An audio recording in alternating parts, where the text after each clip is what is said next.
Welcome back to Klepper's Corner. What the hell just happened in Trump America this week? Spoiler, a lot. So buckle up, grab your emergency whiskey, and let's dive into the flaming dumpster of geopolitical genius. Also known as Donald Trump's foreign policy, Sunday started strong with Donald Trump, noted relationship expert, publicly pissed off at Vladimir Putin over stalled peace talks. Because nothing motivates a Russian dictator like hearing he's lost his bestie status. Then Trump threatened to bomb Iran over a nuclear deal, which makes sense because nothing says peace like casually tweeting peace or bombs. Trump's foreign policy is apparently just rock, paper, explosions. Meanwhile, Trump faced a mysterious signal leak from within his circle. Pro tip, if your secret chat about tariffs or bombing runs leaks, maybe try using an app more secure than Signal, more like noise.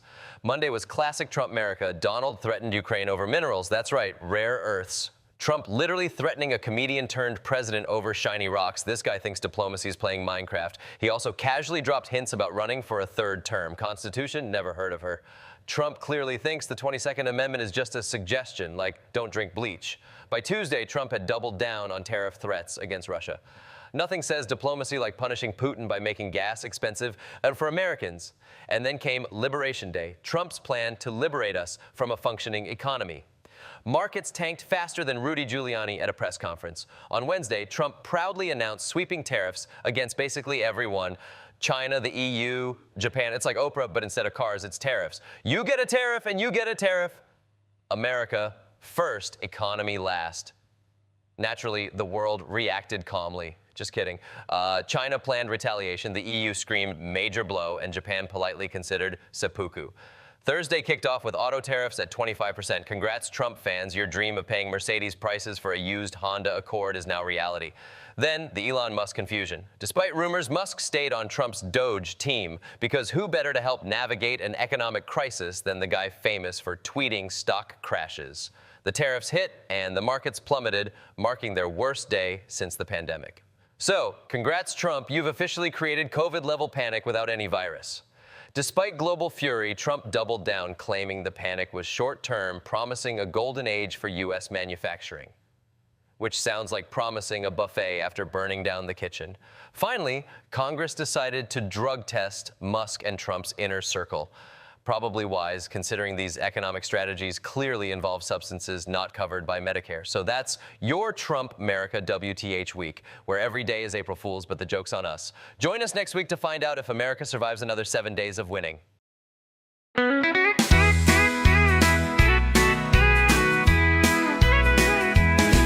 I lost my job at the factory. They sent it overseas.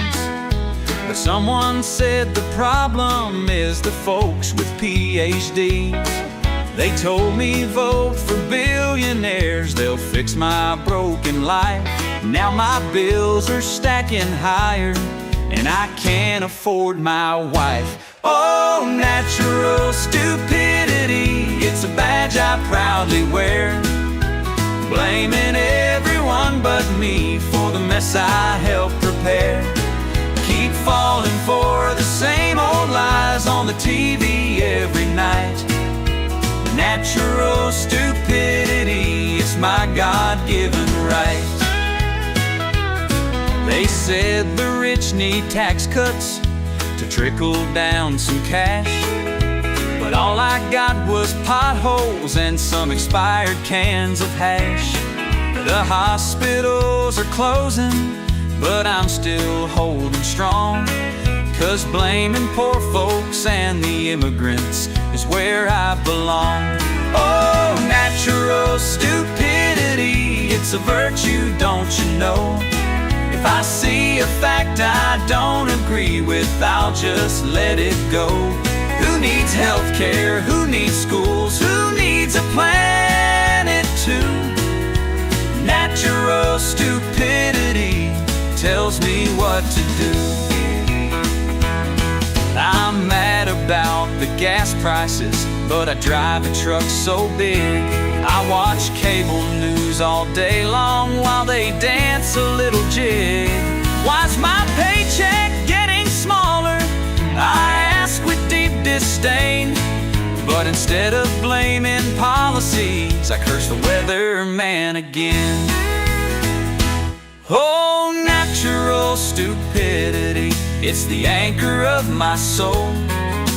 Blaming everyone but me, that's how I keep control. I'll vote against my interests and cheer while they proceed to take away my future for a billionaire's greed. Now they're banning all the books while the roads are full of cracks. They told me if I hate enough, I'll get my country back. But every year it's harder just to pay my rent on time. And somehow this is all the fault of folks not in their prime. Oh, natural stupidity, it's the gospel I believe. Blaming others for my woes helps my ego to relieve. And if my life keeps crumbling, I'll know just who to blame. It's not the ones in power, it's the ones they taught me to shame.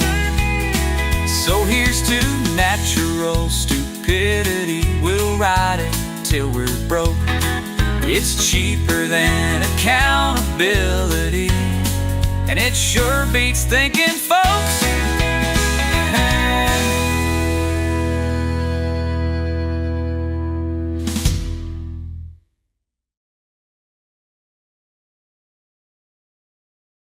Good evening, truth seekers, doom scrollers, and the 37% of Americans who still think the FDA is a fast food chain. Well, welcome to Klepper's Corner Weekly Update, where we take the week's top stories, cram them into a blender full of Red Bull and existential dread, and hit puree. This week, just your average 7 days of late-stage democracy. Trump's slapping tariffs on anything with four wheels. Myanmar got rocked, literally, by a 7.2 earthquake. China is playing catch me if you can with hypersonic missiles, and Elon Musk delayed a rocket launch because apparently even billionaires forget to twist the gas cap. And somewhere in all this, Trump hinted at a third term, because who needs the Constitution when you've got the vibes of a Bond villain and the legal acumen of a Facebook meme? Strap in, folks. We're heading into the heart of the nonsense. This is Klepper's Corner, where satire meets reality, gives it a wedgie, and runs off before NATO sanctions it. Tariff and error. Trump is doing what Trump does best, casually nuking the economy while flirting with dictatorship like it's prom night. 25% auto tariff, folks. That's right. Now your Honda Civic costs as much as a Tesla, but still doesn't come with a Bluetooth that works.